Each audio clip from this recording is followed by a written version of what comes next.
Good morning, everyone. My name is Debra Wagner, and I'm a risk practitioner and a synergy consultant. Today, I will be presenting with my synergy colleague, Kazi, Shiraji, who is an accountant and a CPA. We will present in three parts. Starting first, with the evolution of risk management, talk a little bit about what is changing, how risk management evolves. Kazi will then take over and take us through the calculation of risk contingency, and particularly focus on two quantitative techniques: expected monetary value, EMV, and Monte Carlo. And then I'll sort of wrap it up and give you a summary of how to transition from mission impossible to mission accomplished. I think you would all agree with me to say that these days we, project practitioners, risk managers, schedulers, costies, we are all under tremendous pressure to perform. We deal and work with reduced budgets and aggressive, accelerated schedules. So, I studied project management 20 years ago, and I still remember my first mini risk analysis I did a long time ago in telecommunications, but I came a very long way. Project environment, business processes, technologies, they are constantly evolving. So risk are also evolving. Risk management must evolve. It cannot remain static. I realized soon, as in my role, I provide risk management advice and risk support. Traditional risk management approaches, in some instances, were no longer fit for purpose, I realized. So I started reading, researching the field, and find some answers on how to do it better, how to provide robust advice to project practitioners. In my research, I came across three contemporary practitioners who had a tremendous influence and impact on the way I operate and work as a risk manager and risk practitioner. A while ago, I was preparing a presentation of stakeholders and stakeholder analysis, and this is how I came across David Snowden, Welsh management consultant and researcher. Those of you who completed or are undertaking courses in organizational complexity and complex risk management, surely you must have heard of Kinevin framework. Craig Rispin is a business futurist. Now, being futurist, it is actually a real job, and Craig's specialty is to provide expertise of technology trends and emerging businesses. And the last but not least, Dr. David Hilson, or risk practitioner extraordinaire, international risk expert who has developed innovative ways in the way risks are understood and managed, and a regular contributor to risk standards and frameworks. So just very briefly, Kinevin framework. It has been applied across many different disciplines in business, in industries, and also, of course, project and risk management. Basically, it's a decision-making framework, and it tells us that in complex organization, we need to adjust our behaviors. We need to adjust our decision-making depending on the context or domain we operate. So yes, everything starts with a simple context. It's a domain of best practice. There is only one right answer in that context, in that domain. Purchasing department, there is only one way to do it. Then we go into a complicated context, which is domain of good practice. This is where experts rule. There is more than one good answer. Experts can provide different opinions. There are sort of no right or wrong answers here.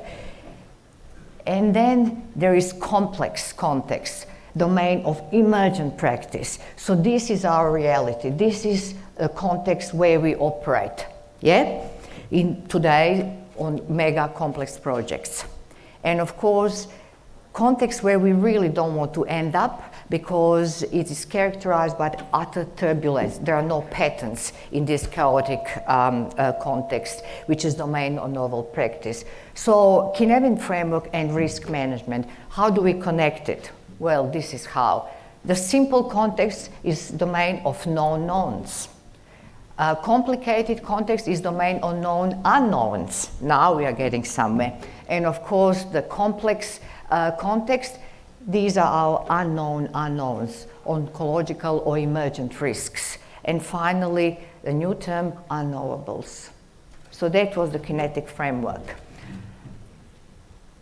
And David Snowden talks about us in complex environments dealing with wicked problems. And I say, yes, the risks I have to deal with and SMEs I work with deal with are wicked risks. But most importantly, those risks, they shouldn't be looked in isolation. And there's a tendency, it's probably human behavior. We get so immersed, analyzing and over-analyzing each individual risk. What we forget that all those risks interact, and this is where danger lies.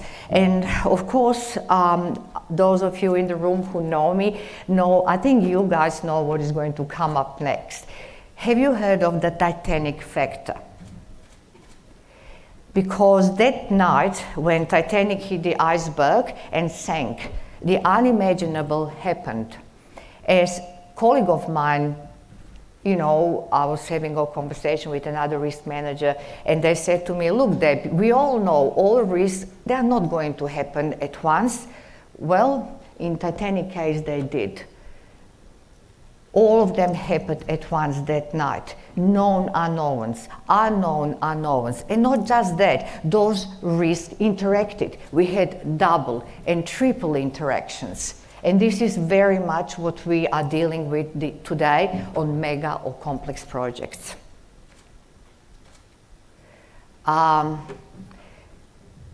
Craig Crispin says that futurists are reverse historians. And where he got my attention, the message, one of his key messages is to say, well, think in terms of multiple futures, not just one future. Think long term, not short term, and think strategic. But futurists, do they have tarot cards or crystal balls? No, they don't. They actually utilize two key tools or techniques. One of them is environmental scanning and another one scenario planning. For all experienced risk managers, this is where we stop and say, hey, this sounds familiar. That's actually what we do on a daily basis. I encourage everyone, just keep your eyes open to what is going on around you, your environment, your project surroundings. Scan the environment all the time, and most certainly stakeholders. If the project controls team can come up with different scenarios, they will say, yes, can you do this scenario for us, another scenario for us? So yes, so risk practitioners, we are also a little bit futurists as well. And of course, again, last but not least, David Hilson. I think it was probably 3 or 4 years ago that I came across one of his articles that basically changed the way I, approach risks and working with subject matter experts. And what I like about David and his advice is that it is always simple, it is always practical, because we all know that people won't be reading long risk management plans. No, what they need, because they're all time poor and under time pressures, they want practical advice. What is often forgotten in our day-to-day risk management, that the concept of risk is dual. We are dealing with risks in the project and risks of the project, which are two very, very different concepts, equally important. So yes, individual risk, that is what we do. We come to work every day, we identify, we analyze, we evaluate, we go back and maintain and update. Overall project risk, I think that we all know that things are not really simple there, because overall project risk is not a sum of individual risks. It is not that simple as, you know, I have 5 red, 10 yellow, 15 green, and I don't know, 20 blue risks. Let's sum them up. What am I going to get? 1 purple overall project risk? I don't think so. It doesn't work like that.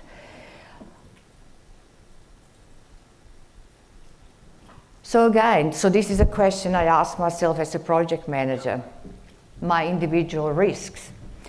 And these days, you know, when we present to project sponsors, top executives, do you think they want to hear about, I don't know, our 100 and 150 risks and issues in our risk log? No. You have 5 minutes to present to project sponsors and top executives, and they only want to know, are we on time, are we on budget? So what are you going to tell them if you haven't worked out your overall project risk? So what are you going to say, well, I have 3 extreme or 5 high risks? No, it's not going to work. You're not going to get very far with that attitude, and it is going to backfire. You need to know your stuff.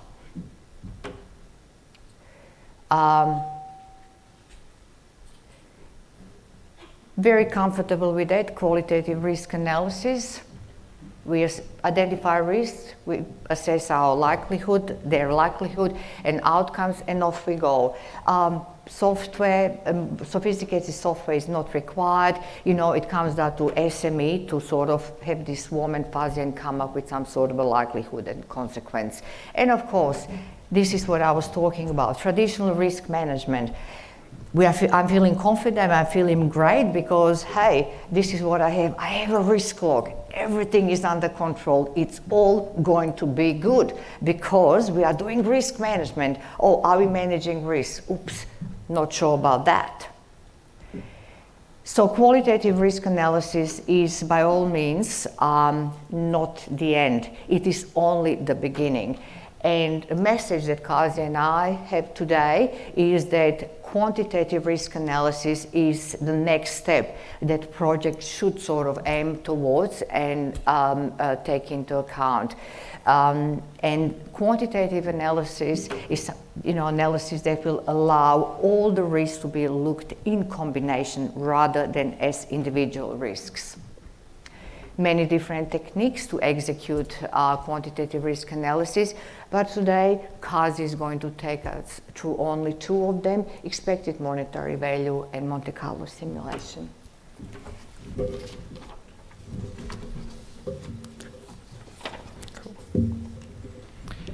Good morning, everyone.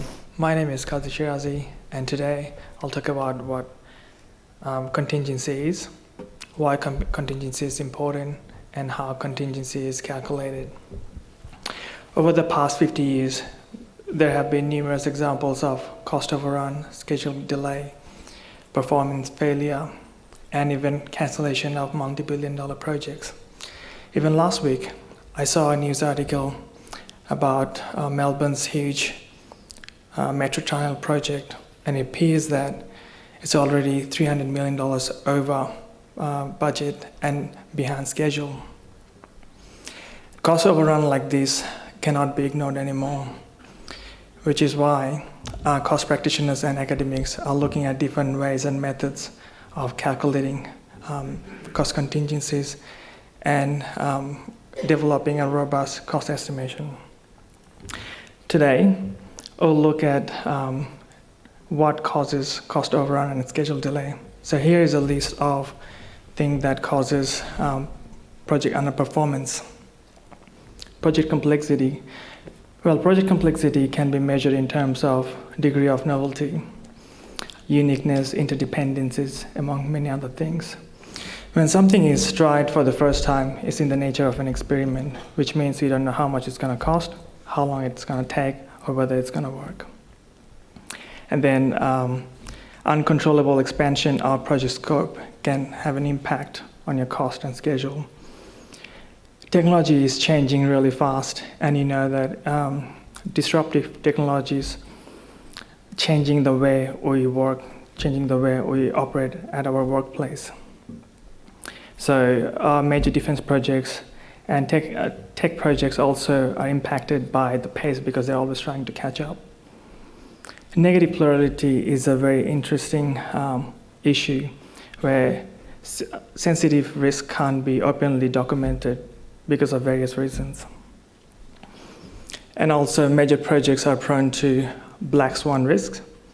So these are the risks that have very low probability but with very high impact, such as 9/11 terrorist attack, etc. It's very hard to predict, but when they eventuate, they will have a significant impact all around the world.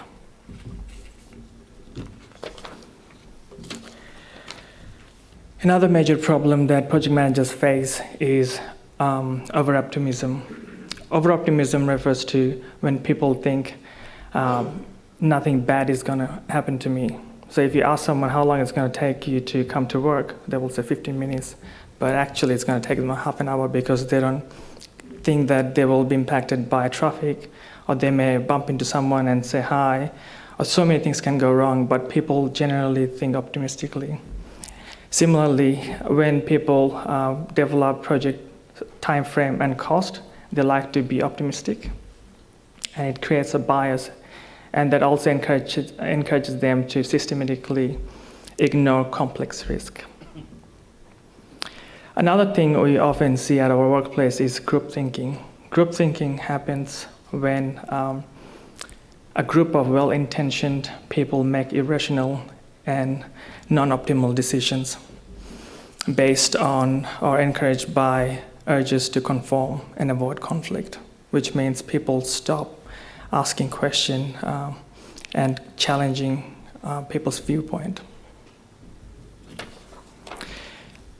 Let's now look at some of the components of total project estimate. Project cost estimate is divided into 3 components.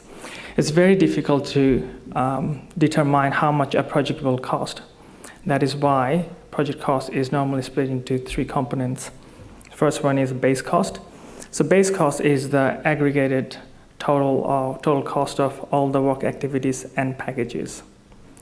And then contingency is added to the base cost to cover for all the inherent risks. There is a misconception about contingency. People think contingency is the fat in the project.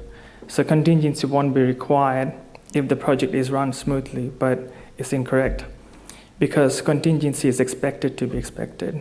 It is required to fund any risk, any inherent risk, also known as the known unknowns. The last but not least is management reserve. So management reserve is added to the overall project cost to cover for any risk that hasn't been identified yet or even thought of.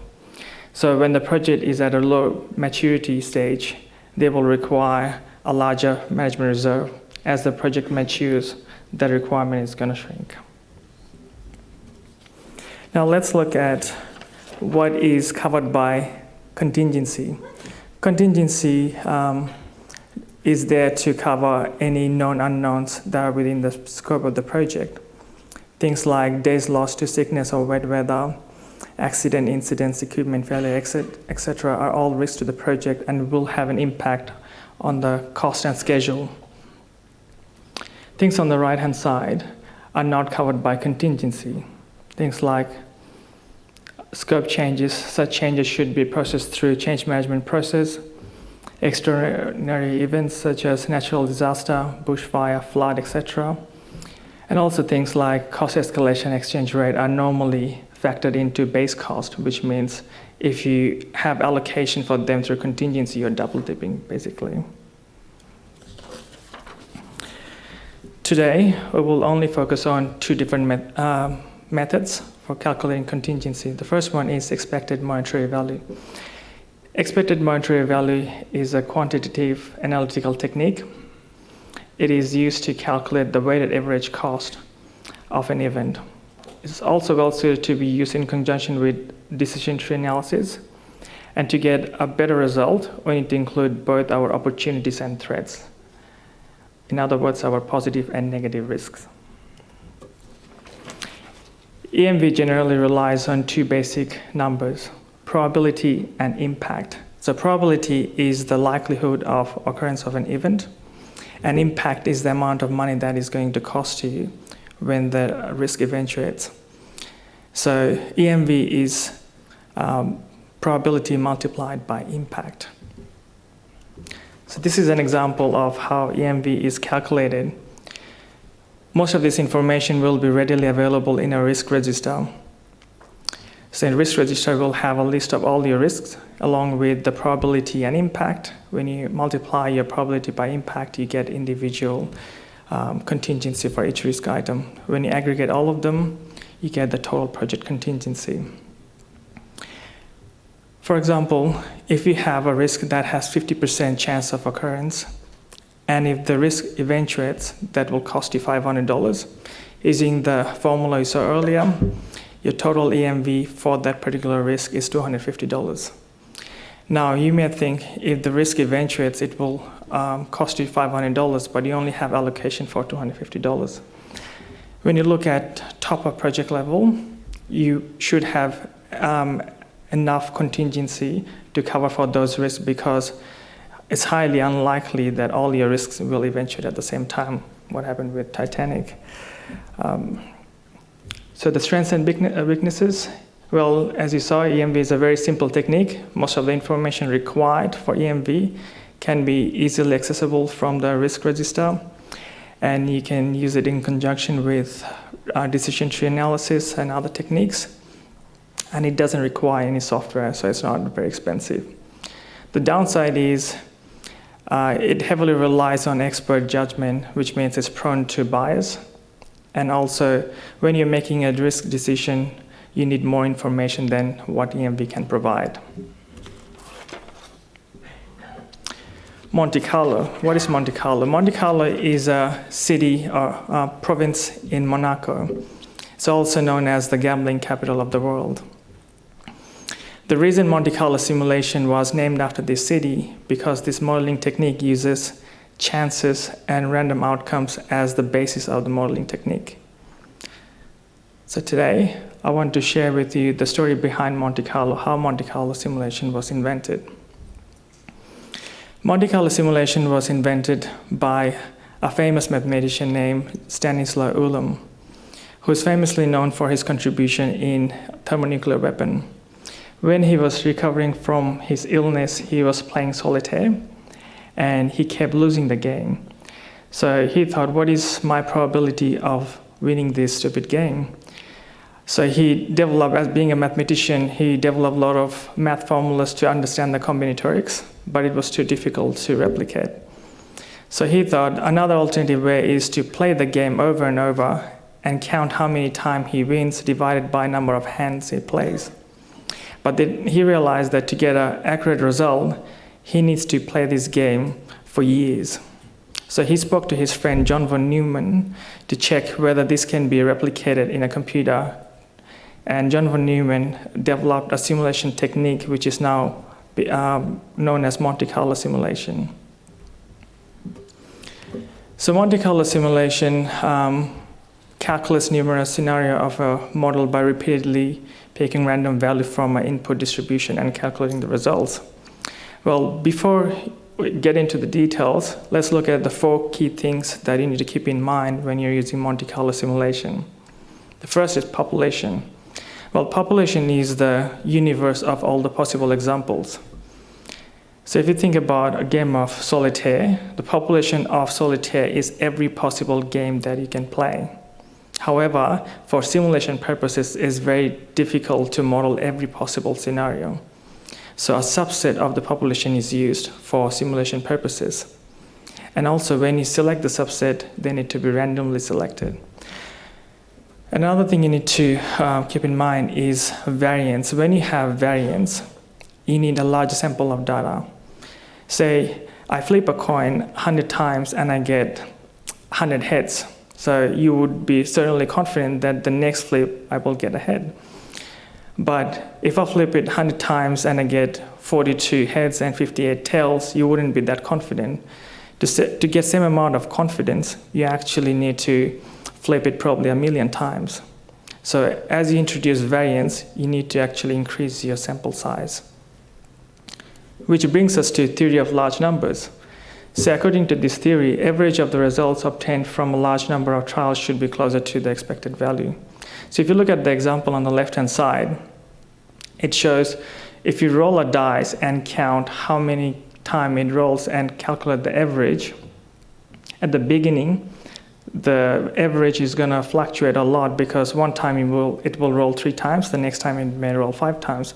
But as the number of trials increases, the average becomes quite stable, which means when you have a large sample of data, the average you get is going to get closer to the absolute truth. So if you do it infinite number of times, you will get the absolute truth. Even if you don't do it infinite number of times, but you do it, say, 10,000 times, you will get closer to the absolute truth.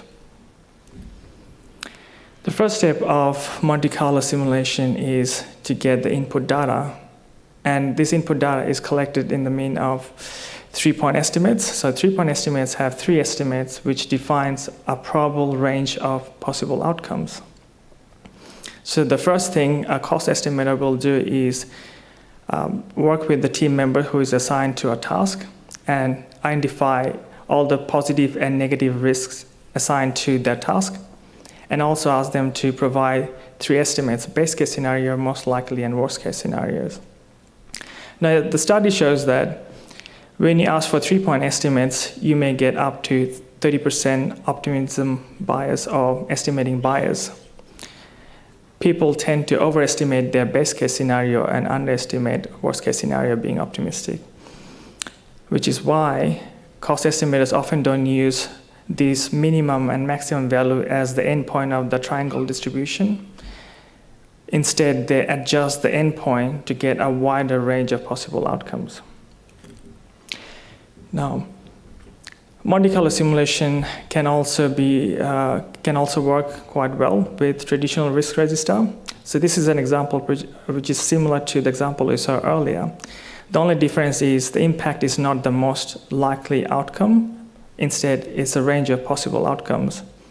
So the simulation will randomly pick a value for each risk in each iteration and will generate a different number. So when you repeat that process many, many times, you will get a distribution of probable outcomes for the total contingency of the project. The problem with that technique is that it assumes that all these risk events are independent, which is not untrue for smaller projects.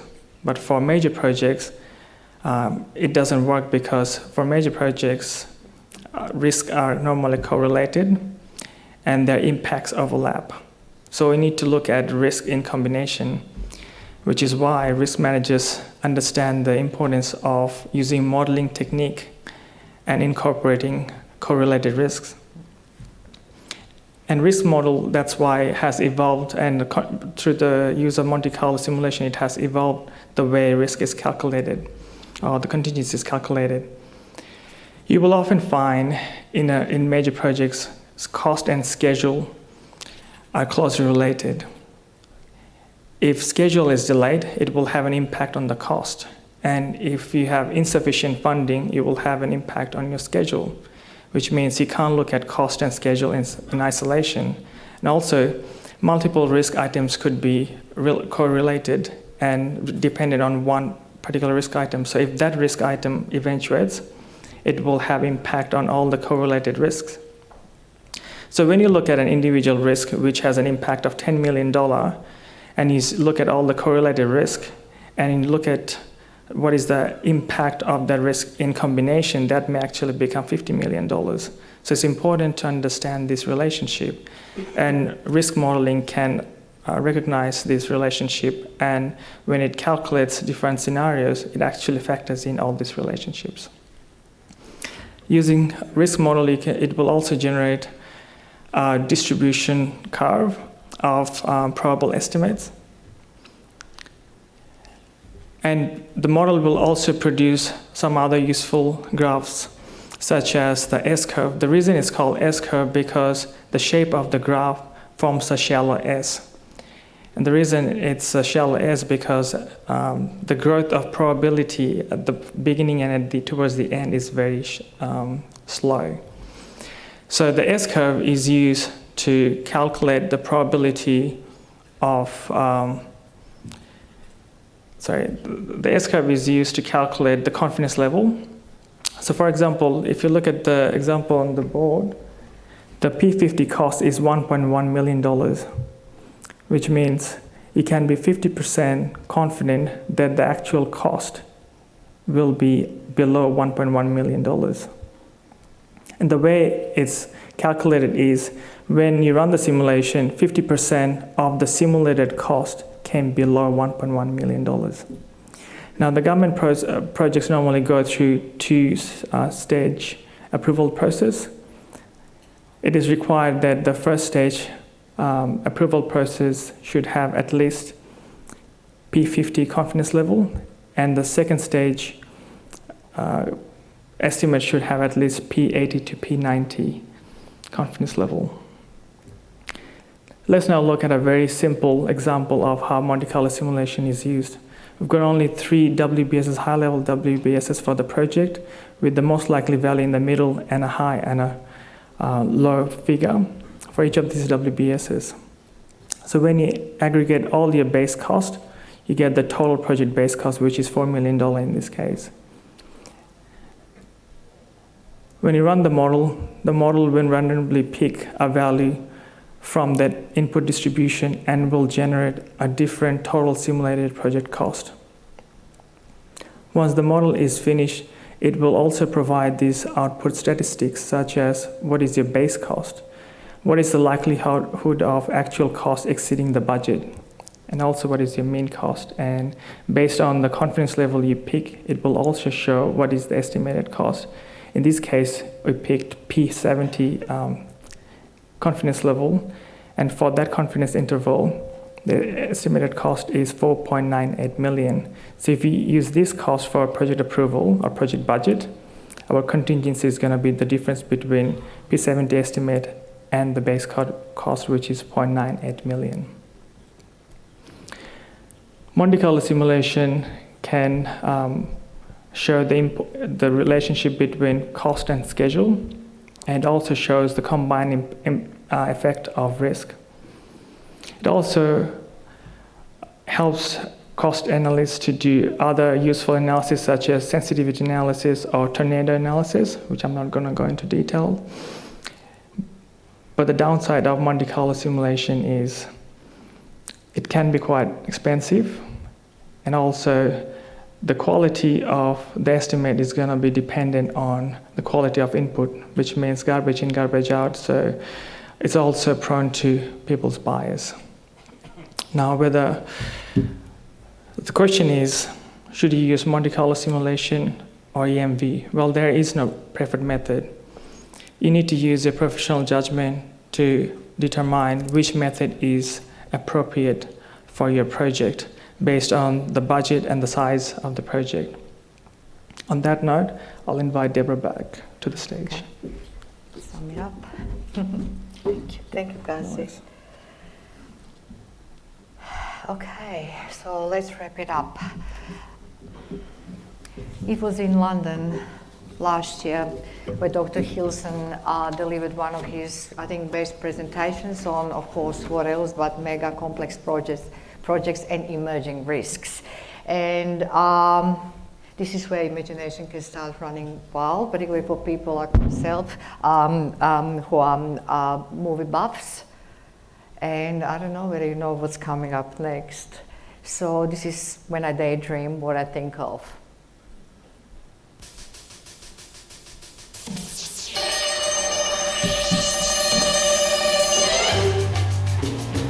I wish there was a superstar. Amazing guy, apparently. And of course, I have a special effects team who can do some pretty awesome stuff. Amazing. Never a dull day in the office again. And the budgets are big? No, budgets are huge. Money is never an object.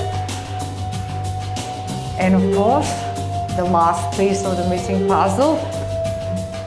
Improbable good luck. Whatever we do, we fly and always land on our floors.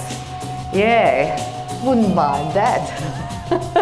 A week like that, it would be awesome. However, let's get back onto reality. Okay, mission accomplished. It can be quite intense working on mega complex projects. And you are thinking on a difficult, bad day, you know, is there a light at the end of the tunnel? And out of all those years, you know, working with project managers, subject matter experts, this is what sort of Kazi and I put together in terms of our message and our advice, you know. And again, we try to, you know, keep it simple and practical. It always starts with what risk practitioners call true risks. Okay, in my career, in my experience, I have come across many different risk logs with 50, 100, 250 risks. So do you think that all that risk data actually risks? No, they're not. 70 or 80% of such data are not risks, which is really interesting because we spent a lot of time analyzing and evaluating risk causes that actually masked as risks or consequences masked as risks or issues, for example. And well, what about business as usual risks, the dreaded BAU risks that, you know, when I came across something like that makes me very, very unhappy because I know there's a lot of work, a lot of effort, a lot of time we have to put in to fix that stuff. So ask yourself a question and have a look at risk in your risk logs. Are they really risks or are they something else? And again, Kazi talked a lot about threats and opportunities. I'm the happiest risk practitioner, the happiest risk manager if subject matter experts tell me, hey Deb, guess what? Today we identified an opportunity, and that is absolutely great. Typically in risk logs you can find your 50 or 60 threats or risks, and if you are lucky there'll be 1 or 2 opportunities, and that's gold. If quantitative techniques are, you know, to be meaningful and value adding, risk practitioners and project controls team, we need good quality data, and that means true risk and both threats and opportunities. Risk budgets and contingencies are more important than ever. Contingencies can no longer be just funny money, all right? Money that is just there, but you know, I have to go through a lot of hoops in order to access it. And why is that? Because risks that we are dealing on contemporary projects are no longer typical risks. So we need to know how to deal with those emergent risks that are black swan, that are oncological risks, and for that we need our contingencies for unknown unknowns. And of course, risks interact. Do not forget that. So avoid the Titanic factor. Keeping in mind, don't get immersed in overanalyzing a risk. Think a little bit about those risk interrelationships and capture that in your risk logs. And the last two, it's about flexibility and resilience, really. And I will talk a little bit more about it in the next couple of slides. Forward-looking radar, that is what risk management is about. Issues are present, lessons learned are past. Risk management is all about the future, because if we don't have our eyes wide open, we will not know what awaits us. So if we are risk blind, we will have a lot of unpleasant surprises coming our way. And we will also miss opportunities, things that can make us work faster, better, more efficiently. Okay, so risk management is a forward-looking radar that will help us to position ourselves and prepare ourselves for what's going. And on the opposite side, if we are not proactively managing our risk, we will be stuck in a crisis management situation firefighting, and in a state of a constant crisis. So traditional risk management, as I said, dealing with typical risk, and future thinking, that's the future of risk management that deals with emergent risks. Now, we all know in traditional risk management, what do we do with risks? We avoid, we accept, we mitigate, we enhance, we transfer, we share. It's no longer that simple. About a month ago, I was talking to two engineers, and we were discussing, you know, the number of technical risks. And again, it's happening over and over again. They tell me, look, Debra, we don't know. Biggest risks lie in integration of different platforms and technologies, because those technologies have never been integrated before. We don't know what sort of new risks we are going to be dealing with. We can't even conceptualize or articulate those risks, okay? Therefore, as I said before, contingency budgets are so important. In the past, you know, if project was suddenly hit with an issue, big risk eventuated, but it wasn't in a risk log. How bad is that? No, emergent risks or black swan risks, you will know about them only after they happen. And of course, another favorite movie of mine, Terminator 2 and Sarah Connor's. Terminator, which future do they come from? As you remember, Craig Rispin talks about three concepts of future, different future, multiple futures. So Terminators, they come from a possible future, from our point of view. Possible futures. We identify possible futures. Then we apply traditional risk management methodologies and try to establish probable futures. And last but not least, this is our desirable, preferable future. Okay? And what is it really about? Don't forget, ask yourself a question. What are our project objectives? That is our preferred future. And it was the other week, I was actually running a risk workshop, and you know how I started that workshop? I asked everyone in the room, okay, we all know what the definition of risk is, effect of uncertainty on project objectives. So can we please first start with establishing what are project objectives? Give me 3 or 4. And there were like 15, 18 people in the room, and every one of them had a different version of what project objectives are. And then they realized we have a bit of work to do before we start identifying risks. Let's then agree what our preferable or desirable future are, what are our objectives. All right, very important, relating risks to our objectives.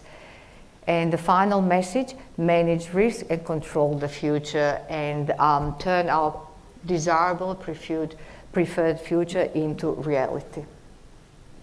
Cool. Kazi and I will be available after this presentation. I'm just looking at the clock. Yeah. Yep, at the Synergy counter, and we'll be more than happy to answer your questions and queries. Thank you.